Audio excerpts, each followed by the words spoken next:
내가 어제 사실을 범했는데 이렇게 말하는 거는 너만 알고 있으라는 거잖아. 자막으로 내보내줘요.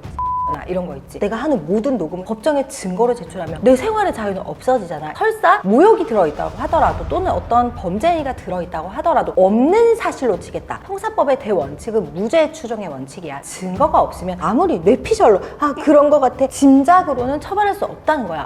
당신의 변호사는 누구입니까? 나의 변호사는 판심입니다. 1심, 2심, 판심 법무법인.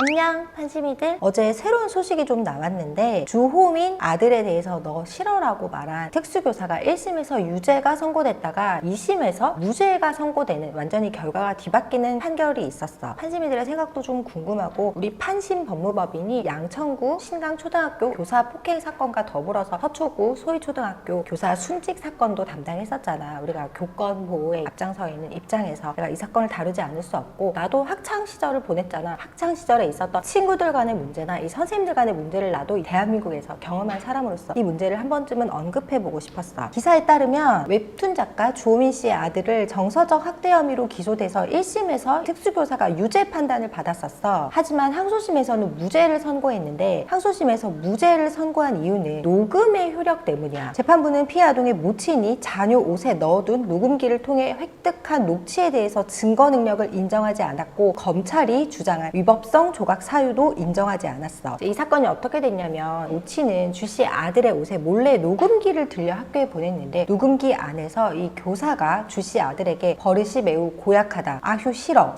죽겠어. 너 싫다고. 나도 너 싫어. 정말 싫어라고 발언한 사실이 녹음기 속에 담긴 거야. 1심 재판부는 이 녹음기 속의 녹음의 효력을 인정했던 반면에 항소심 재판부는 위법 수집 증거라고 해서 이 부분에 대해서 증거가 없다고 한 거야. 그러니까 우리 모두는 녹음기를 통해서 또는 신문 기사를 통해서 해당 교사가 주 씨 아들에게 너 싫어, 버릇이 매우 고약하다, 정말 싫어라고 말한 사실은 사실 팩트잖아. 하지만 법정에서 사용되는 증거는 위법하게 수집된 증거는 증거로 사용할 수 없다는 특수한 조문이 있어. 항소심 재판장 역시도 기사를 통해서 알았거나 또는 의견서 등을 통해서 교사가 주 씨 아들에게 정말 싫다라고 말한 사실 자체는 알고 있어. 하지만 말한 사실 부분을 법정에서 사실이 있었다고 인정하느냐 인정하지 않느냐 이 부분에 문제가 있는 거야. 통신보호비밀법 제3조에 의하면 누구든지 이 법과 형사소송법 등 특별한 법 규정에 의하지 아니하고는 공개되지 아니한 타인 간의 대화를 녹음하지 못해. 이게 무슨 말이냐면 예를 들어서 강의를 하고 있어. 그런데 내가 저 강의가 굉장히 공익적인 강의고 중요한 강의고 공개된 강의야. 그래서 내가 우리 직원한테 저기 가서 강의를 좀 찍어와. 이거 불법일까? 아니잖아. 공개돼 있고 누구나 들을 수 있고 하기 때문에 이거는 사실 찍어올 수 있는 거야. 거기서 만약에 강의를 하는 도중에 누구에 대한 성추행적인 발언을 했다든지 아니면 거기서 부적절한 모욕적 발언을 했다든지 그래서 그때 찍어온 카메라에 담긴 영상은 위법 수집 증거가 아니야. 따라서 법정에서 모욕죄의 증거라든지 또는 다른 범죄의 증거로 사용할 수 있어. 하지만 그게 아니라 비공개된 대화인 경우야. 예를 들어서 내가 우리 안 PD님에게 속닥속닥 말하는 거야. 내가 어제 사실을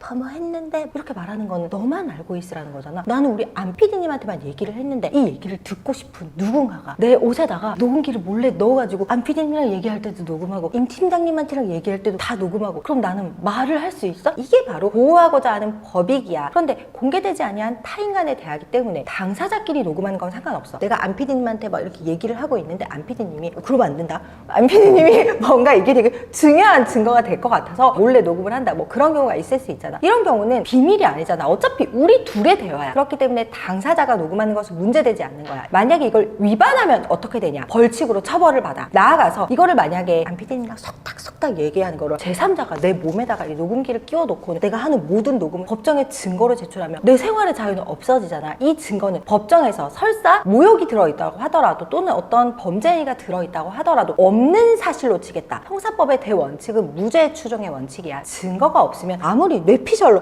그런 거 같아 짐작으로는 처벌할 수 없다는 거야. 엄격한 증거가 있어야 되는데 내가 안 PD님한테 얘기를 한 건 안 PD님이 직접 증인으로 나가는 거는 증거가 돼. 하지만 그게 아니라 안 PD님은 입을 닫고 있고 누군가가 내 옷에 뭔가 녹음기를 숨겨서 녹음을 한 거 그거는 공개되지 아니한 타인 간의 대화이기 때문에 법정에서 증거로 쓸 수 없고 결국은 아무 증거가 없기 때문에 무죄가 된다라는 것이 위수중의 원칙이야. 위법 수집 증거와 관련해서 최근 중앙지방법원에서 형사적으로 어떤 사건이 문제가 됐었냐면 부인이 남편에게 전화를 걸어서 막 전화를 막 하다가 남편이 통화 종료 버튼을 누르지 않고 차 안에서 내연녀와 사랑의 간의 대화를 하는 걸 부인이 엿듣게 된 거야. 부인이 너무 놀란 거야. 그러다가 녹음 버튼을 눌렀어. 그래서 녹음이 됐던 사안에서 이거는 공개되지 아니한 내 대화가 아니라 남편과 상간녀 간의 대화잖아. 공개되지 아니한 타인 간의 대화를 녹음했다고 해서 통신보호비밀법상 처벌을 받아야 될까? 여기에 대해서 최근에 중앙지방법원에서 판결이 있었는데 중앙지방법원에서는 이 부분에 대해서 부인을 처벌할 수 없다. 무죄 판결을 했어. 왜냐하면 부인이 일부러 녹음기를 숨겨간 것도 아니고 남편이랑 통화를 하다가 통화 종료 버튼이 눌러지지 않은 상황에서 이어지는 전화를 듣게 됐고 그 상황에서 자기 남편이 다른 여자와 사랑을 속삭이는 대화를 듣고 녹음 버튼을 누를 수밖에 없었다라는 그런 상황이 좀 인정이 되잖아. 그래서 이 부분에 대해서 처벌할 수 없다고 해서 무죄 선고를 했었고 여기에 대해서 지금 검사가 항소해서 항소심 계속 중인 걸로 알고 있거든. 이 사건도 항소심에서도 결과가 뒤집힐 수도 있고 그대로 갈 수도 있는데 이 사건의 특이한 점도 어쨌든 법문상으로는 공개되지 아니한 타인 간의 대화는 맞아. 이 부분을 녹음을 했을 때 여기에 대해서 위법성이 조각되는지 우리가 사회상규상 정당행위로 용인될 수 있는지 또 기대 가능성이 없는지 부분에 대해서 판단을 했다는 점이고 그래서 이제 주호민 사건 같은 경우에도 항소심 재판부가 아들의 이 옷에다가 녹음기를 숨겨가서 공개되지 않은 타인 간의 대화라고 봤기 때문에 위법하다고 봐서 증거가 없어서 무죄라고 한 거지. 버릇이 매우 고약하다. 나도 너 싫어. 이 발언이 없었다라고 얘기한 건 아니야. 이 발언이 있었을지라도 형사법적으로 처벌할 수 있는 엄격한 증거에 의해서 인정되지 않았다라는 거지. 이 발언이 세상에 존재하지 않는 것도 아니고 두 번째로는 이 발언 자체가 만약에 실제 있었던 것이 적법한 증거에 의해서 인정이 됐다면 아동학대가 되지 않는다라는 것도 아니야. 아이에게 나는 네가 너무 싫어 이런 인격 모독적인 발언이나 아이에게 자막으로 내보내줘요.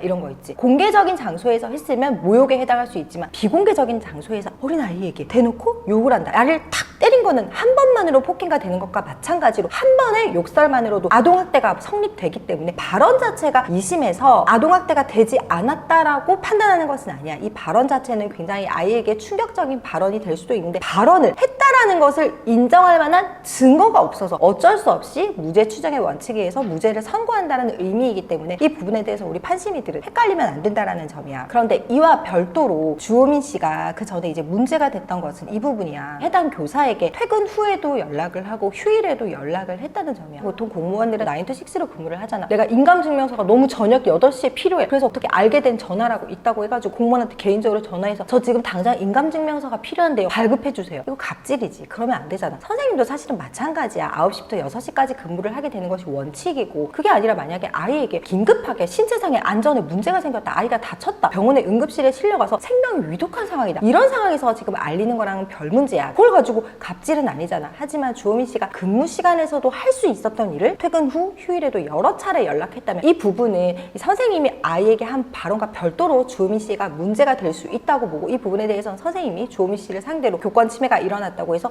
교권보호위원회를 열 수도 있어. 주호민 사건에 있어서 장애 아동이 선생님으로부터 학대를 받는 정황이 있을 때 선생님이 이런 행동을 했다는 거에 대해서 잘 얘기해 줄 수 있고 설명할 수 있으면 모르겠는데 그걸 설명할 수 없는 상황이라면 그렇기 때문에 1심에서는 녹음기를 몰래 부착한 행위에 대해서 선생님은 대부분은 아이들과 대할 때 사적인 관계가 아니라 공적인 관계잖아. 그럼 공식적인 발언을 과연 공개되지 아니한 발언이라고 볼 수 있는지. 자, 우리 아이들 이 발언은 절대 집에 가서 엄마한테 얘기하면 안 돼. 이런 발언을 선생님은 하는 건 아니거든. 선생님은 언제나 공식적으로 누구나 이 대화를 들어도 문제가 되지 않을 만한 공적인 발언을 하는 자리가 많기 때문에 이것이 과연 공개되지 아니한 대화라고 볼 수 있는지 여부도 문제가 되기 때문에 주호민 사건은 주호민이 선생님에게 퇴근 후나 뭐 일과 시간 외에 주말에도 연락을 했는지 여부와는 무관하게 선생님이 아이에게 너 싫어라고 한 부분에 대해서 위법하게 수집한 증거로 봐서 증거가 없다고 볼 것인지 여부에 대해서는 대법원까지 아마도 검사가 상고를 해서 판단이 이루어질 것으로 보여. 여기서 내가 우리 판심이들에게 알려주고 싶은 게 있는데 내가 상대방으로부터 1의 공격을 받거나 상대방이 1의 잘못을 했다고 생각을 할 때 내가 2의 잘못을 하거나 0.5의 잘못을 하는 경우가 많아. 예를 들어서 상대방이 뭐 나에게 욕을 1000번을 했어. 그렇다고 해서 내가 한 번의 욕을 하는 것이 문제가 되지 않는 게 아니거든. 상대방이 나에게 잘못한 건 잘못한 거고 거기는 그걸 분리시켜야 돼. 내가 그 사람에게 잘못하는 건 별도의 행위라는 거야. 물론 사정 참작이 될 수는 있어. 사람이라면 누구나 그런 상황에서 그럴 수밖에 없었다. 이게 바로 사회적으로 용인되는 행위가 될 여지가 있지만 대부분은 분리해서 상대방이 나에게 무언가 잘못을 그랬다면 거기에 사적으로 응징하려고 하지 말고 깔끔한 절차, 고소라든지 징계라든지 여러 가지 절차가 있을 수 있잖아. 그 부분에 공식적으로 해결을 하는 것이 맞아. 주호민과 이 선생님 사태도 서로서로 분쟁을 키워가기보다는 주호민 입장에서는 선생님이 우리 아이에게 아동 학대를 하는 정황이 보인다라고 하면 바로 학교에 신고를 하거나 이런 부분을 법적으로 처리를 했던 것이 맞고, 선생님으로서도 주호민 씨가 부모로서 갑질을 하고 주말에도 연락을 한다라고 하면 거기에 대고 주호민 아들에게 네가 정말 싫어라고 할 것이 아니라 학교 측에다가 교권보호위원회를 열어서 교권 침해 행위에 대해서 내가 적법한 판단을 받겠다, 이렇게 하는 것이 분쟁을 서로 키우지도 않고 오랜 기간 갈등 속에 노출되는 게 좋은 일은 아니거든. 사실 이 모든 과정에서 주호민 씨가 갑질이 있었든 없쨌든 그런 여러 가지 문제, 그리고 선생님이 여러 가지 고통받은 문제와 선생님이 한 이 모든 것에서 사실 피해받는 가장 당사자는 나는 아이라고 생각해. 오늘은 주호민 씨 사건을 통해서 위법 수집 증거에 대해서 알아봤는데, 우리 회사도 상간 소송을 많이 하고 있기 때문에 상간녀 소송에서는 증거의 적법성이 굉장히 중요하거든. 증거를 어떻게 적법하게 취득해서 하는지 여부도 문제가 되기 때문에 위법하게 증거를 수집해서 통신비밀보호법 위반으로 오히려 형사 피고인이 되는 이런 사건이 일어나지 않도록 미리미리 변호사와 상담을 통해서 해결해보는 것도 좋을 것 같아. 한심이도 오늘 날씨가 너무 좋다. 오늘 하루도 잘 보내. 안녕.